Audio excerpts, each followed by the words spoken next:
आप लोग पूछ रहे थे ना कि भाई बैठक इवेंट के अंदर हम लोग नहीं आ पा रहे, हमारे लिए भी कुछ करो। तो गाइस इंस्टाग्राम का लिंक आपको डिस्क्रिप्शन में मिलेगा, जाके अभी उसे फॉलो कर लो। वहां पर स्टोरी पोस्ट वगैरह सब कुछ मैं आपको दूंगा, फॉलो कर लेना, नोटिफिकेशन ऑन कर लेना, ताकि जो भी सारी वहां पर लाइव हैं, आप वैसे तो पार्ट नहीं बन पाए लेकिन उसका वर्चुअली आप लोग पार्ट बन सकते हो। और नेक्स्ट टाइम कोशिश करेंगे कि वर्चुअली नहीं बल्कि आप इन पर्सन आओ, अगर हम ऐसा कुछ करते हैं तो फिर जाओ, डिस्क्रिप्शन में लिंक है इंस्टाग्राम का। Okay, hello chatters, my name is Rohit and you are watching wrestle chatter. तो इस वीडियो में गाइस हम लोग बात करने वाले हैं आज स्मैकडाउन के एपिसोड के बारे में, पूरे शो को रिव्यू करेंगे। और जो शो की स्टार्टिंग है सबसे पहले हमको ऊसोस के साथ देखने को मिलती है। सोलो सिकोआ बैक स्टेज से गड्डी से उतरते हैं, लेकिन सैमी ज़ेन वहां पर नहीं होता। अचानक से जब सारे के सारे बंदे चले गए, रोमन रेंस ऑब्वियसली नहीं थे, तो उसके बाद सैमी ज़ेन साइड से आके मिल रहे हैं जे ऊसो से। और जे ऊसो थोड़ा डरे सैमी से कि भैया ये कैसे चोरी चकारी से बंदा यहाँ पे आ गया, क्योंकि रोमन रेंस ने खुद उन्हें को कहा था कि उनकी शक्ल नहीं देखना चाहेंगे। हाँ, वो बात अलग है कि वो अपनी खुद ही शक्ल स्मैकडाउन के ऊपर नहीं लेकर आया, शायद कि उनको सैमी ज़ेन की शक्ल ही ना देखनी पड़े। लेकिन फिर भी आज ब्लड लाइन के अगर हम देखें रूल्स के अंदर, तो सैमी ज़ेन का स्मैकडाउन पर आना इलीगल था। लेकिन इस इलीगल एक्टिविटी को सैमी ज़ेन के साथ जे उसको थोड़ा थोड़ा सपोर्ट कर रहे थे, मतलब कि सेम पेज के ऊपर अच्छे भाईचारे के साथ चल रहे थे। लेकिन शो के ऊपर जो मेन चीज होती है वो था मिस्टीरियो वर्सेस कैरन क्रॉस के बीच में मैच। अब क्लियरली जिस तरीके से कैरन क्रॉस को स्टोरी लाइन के ऊपर बुक किया जाता है, कोई मान ही नहीं सकता कि आज कैरन क्रॉस मैच के अंदर हार जाएंगे, लेकिन आज मैच के अंदर वो हार गए। स्कारलेट बूड्रो ने रिंग साइड के ऊपर से इंटरफेरेंस वगैरह जरूर करी, उसको कुछ फायदा होता नहीं है। रे मिस्ट्री ने अपना 619 वाला जो पूरा सीक्वेंस है उसको किया भी, बट बावजूद इसके जो किकआउट है वो कैरन क्रॉस की तरफ से हो जाता है। उस मोमेंट पर तो क्लियर था कैरन क्रॉस से जीतेंगे, लेकिन पीछे से पिन कर दिया रे मिस्ट्री ने कैरन क्रॉस को और मैच में उन्होंने विक्ट्री ले ली। उसके बाद चेहरा कैरन क्रॉस का लिटरली देखने लायक था। अब मुझे ऐसा लग रहा है कि एक बहुत तगड़ी वाली बीटिंग आने वाली है रे मिस्टीरियो के लिए, क्योंकि कैरन क्रॉस को उन्होंने हरा दिया और इसका जरूर तगड़ा वाला बदला कैरन क्रॉस लेने वाले हैं, इस बात में कोई भी शक नहीं है।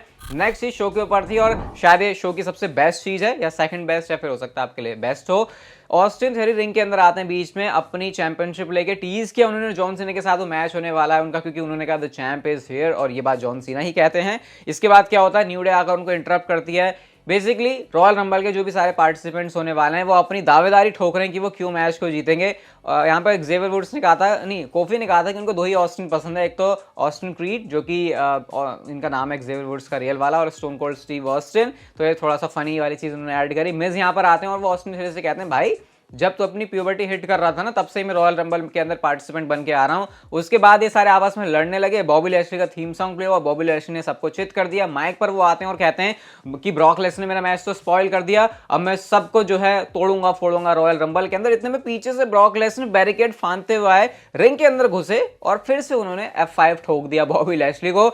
जो गुस्सा बॉबी लैशली के अंदर होगा ना रॉयल रंबल के अंदर, वो एक अलग ही लेवल पर होगा मेरे हिसाब से, क्योंकि 2 बार पिट गए लगातार वो शो के ऊपर, और बॉबी लैशली गुस्से में तो वैसे ही है, और उसके बाद और गुस्सा उनको दिला दिया। इसके बाद माइक के ऊपर ब्रॉक लेसनर कहते हैं बॉबी लैशली को कि देख लूंगा तुझे रॉयल रंबल के अंदर, और उसके बाद ब्रॉक लेसनर वहां से चले जाते हैं। कुछ सेकंड्स की अपीयरेंस ही थी ये ब्रॉक लेसनर की, लेकिन इस सेगमेंट को उन्होंने बिल्कुल मस्त बना दिया। ऑलरेडी मस्त जा रहा था और उसके ऊपर 4 चांद ब्रॉक लेसनर ने अपनी अपीयरेंस से लगा दिए। इसके बाद गए शो के ऊपर Lacey Evans versus Jasmine local talent का मैच होता है। कुछ बताने वाला खास यहाँ पर है नहीं, लेसी एवंस ने इस मैच में जो विक्ट्री ली, उसके बाद वो अपनी जो कामयाबी हैं उसके गाने गा रही हैं और रॉयल रंबल में जीतने के गाने गा रही हैं। अगली चीज शो के ऊपर होने वाली थी टैग टीम मैच, जो कि Drew McIntyre and Sheamus versus hetero के बीच होने वाला था। लेकिन मैच में एंट्रेंस करते ही जो पूरी वाइकिंग रेडर्स की टीम है उन्होंने आके अटैक कर दिया इनके ऊपर, जिसके बाद मैच के लिए कंपीट नहीं हो पाया। वो इतने दुरुस्त चंगे नहीं थे ड्रू मैकिंटायर और शेमस की वो मैच में कंपीट कर सके।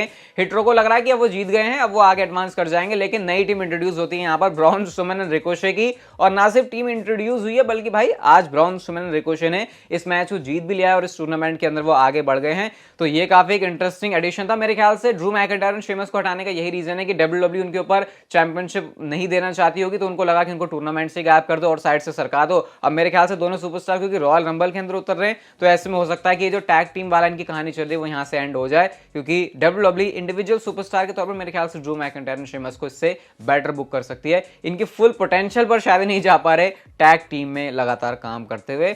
नेक्स्ट चीज शो के ऊपर होती है एले नाइट, और एले नाइट का थीम सॉन्ग तो प्ले नहीं हुआ। ब्रे वाइट, पुराने वाले ब्रे वाइट का थीम सॉन्ग प्ले होता है। अब सबको लगा ब्रे वाइट आ गए, सबने अपनी फायरफ्लाई जो फ्लैश लाइट है वो जला दी, लेकिन उसके बाद एले नाइट निकल के आते हैं। जब अचानक से मैंने देखा कि ब्रे वाइट नहीं है तो एले नाइट है, मुझे लगा ये अचानक से ब्रे वाइट सिकुड़ कैसे गए हैं, क्योंकि पूरा जो आउटफिट है वो ब्रे वाइट वाला ही था एले नाइट का। रिंग के अंदर वो आते हैं और बताते हैं रॉ 30th एनिवर्सरी वाले सेगमेंट में कि कैसे ग्रेटेस्ट सेगमेंट था, अंडरटेकर ने असिस्ट किया ब्रे वाइट को। पिच ब्लैक मैच के बारे में बात कर रहे हैं, इतना कहते कहते वो रॉकिंग चेयर के ऊपर ब्रे वाइट आ जाते हैं, रैंप पे बैठे हुए होते हैं और वो भी अपनी बातें प्ले कर रहे हैं। देखो इनकी बातें तो सिर्फ ये ऐसी थी कि हाँ एक सेगमेंट रखना है उनको, फिर अंकल हावर्ड भी पता नहीं कहीं दूर से क्राउड के बीच में से अपीयर हो रहे हैं, पीछे से लाइट वाइट वाला इफेक्ट डाल के बढ़िया करके उसको जलाया हुआ है। तो बस ऐसा करके WWE ने हाइप कर दिया पिच ब्लैक मैच जो कि रॉयल रंबल के अंदर होगा और काफी इंटरेस्टिंग ही होगा क्योंकि अंकल हावर्डी इसमें एक मेजर रोल प्ले करेंगे, क्लियर है। क्योंकि लास्ट सेगमेंट जो भी स्मैकडाउन के ऊपर हुआ है वहां पर एले नाइट और ब्रे वाइट सिर्फ अकेले नहीं थे, एले नाइट थे। तो इसका मतलब इनका कुछ तो तगड़ा वाला रोल होगा और शायद इससे मैच के रिजल्ट पर असर पड़ सकता है। वैसे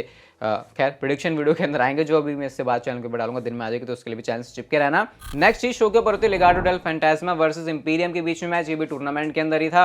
लेगार्डो डेल फैंटास्मा ने काफी अच्छा काम करने की कोशिश तो करी, लेकिन इंपीरियम जो है जानी जाती है रेसलिंग के लिए ही और रेसलिंग स्किल्स के दम पर ही उन्होंने मैच यहाँ पर जीत लिया, जब एंड में उन्होंने अपना जो है डबल टीम फिनिशिंग मूव लगाया और इंपीरियम इस मैच को जीत के टूर्नामेंट के अंदर एडवांस कर गई है। शो के मेन इवेंट के अंदर आती है मेन चीज, और जे उससे पहले तो माइक पर फोन पर एक फेवर करते हुए दिखाई दे रहे हैं सैमी ज़ेन से, और सैमी ज़ेन जो है आते भी हैं मैच के दौरान रिंग साइड के ऊपर। हार्ड हिटिंग मैच था Kevin Owens and Solo Sikoa का, एक तरफ प्राइस फाइटर एक तरफ स्ट्रीट फाइटर, तो मैच इनके बीच अच्छा था। मतलब लगता है देख के जब दोनों सुपरस्टार लड़ते हैं कि हाँ दो तगड़ी फोर्सेस लड़ रहे हैं। हमने यहाँ पर केविन ओवंस की तरफ से देखा कि ऑलमोस्ट मैच को जीत ही गए हैं, लेकिन सैमी ज़ेन ने पैर खींच लिया सोलो सिकोवा का, रेफरी ने देखा, अब उसके बाद बस मैच ऐसे ही खत्म हो गया भाई। फिर तो ये एक दूसरे को सूत रहे हैं। सोलो सिकोवा ने जो है केविन ओवंस को सुपर किक लगाने के चक्कर में सैमी ज़ेन को सुपर किक लगा दी। इसके बाद हमने स्टील चेयर से भी देखा कि ये कुछ कर रहे हैं। केविन ओवंस ने पॉप अप पावर बॉम्ब भी दिया सोलो सिकोवा को, हालांकि वो टेबल टूटती नहीं है। इससे पहले सोलो सिकोवा कूदने की कोशिश कर रहे होते हैं केविन ओवंस के ऊपर, जैसे उन्होंने इससे पहले भी एक एपिसोड के अंदर किया था। कुल मिला के एंड में फिर बाद में केविन ओवंस जो है सैमी ज़ेन को देख रहे होते हैं, उनके पास जो चेयर है वो भी फेंकते हैं वो, और गुस्सा दिखा रहे होते हैं। और माइक पे तो जो चिल्लाए हैं भाई आज केविन ओवंस भर भर के, अगर केविन ओवंस को तुम देखोगे तो तुम कहोगे क्लियर विनर केविन ओवंस ही है रोमन रेंस के साथ मैच लड़ने के लिए, लेकिन फिर जब दिमाग में स्टोरी लाइन आती है कि अरे यार रोमन रेंस से कैसे चैंपियनशिप ले लेंगे, तब जाके बिलीव नहीं होता कि केविन ओवंस नहीं जीतेंगे। लेकिन जो इंटेंसिटी, जो मतलब एज ए फील लेके बोलते हैं केविन ओवंस, पहली बात तो उनकी टेलीविजन पर जो कैरेक्टर वर्क है उसकी भी तारीफ करनी पड़ेगी, और इस तरीके से जो है शो की क्लोजिंग होती है। ओवरऑल ठीक ठाक ही था स्मैकडाउन का एडिशन, लेकिन स्मैकडाउन के अलावा भी मेरे पास आपको बताने के लिए बहुत सारी इंटरेस्टिंग बातें हैं। रोमन रेंस आज शो के ऊपर क्यों नहीं थे, तो उसके पीछे रीजन ये है जो कि कमेंट्री से भी हमको पता चलता है। क्या ही रीजन है भाई, स्मैकडाउन तुम्हारे लिए इतनी वैल्यू नहीं करती क्या कि तुम दूसरे के शो पर पहुंच गए। जिमी फैलन जो कि एक पॉपुलर शो है अमेरिका के अंदर, इंटरव्यू टाइप ही होता है, बहुत सारी बात आपने पहले भी इसको देखा ही होगा, WWE के सुपरस्टार्स वहां पर जाते रहते हैं, वहां पर रोमन रेंस अपना इंटरव्यू करने गए थे और ये आई थिंक रॉयल रंबल को हाइप करने के लिए था, तो इस वजह से आज रोमन रेंस नहीं थे।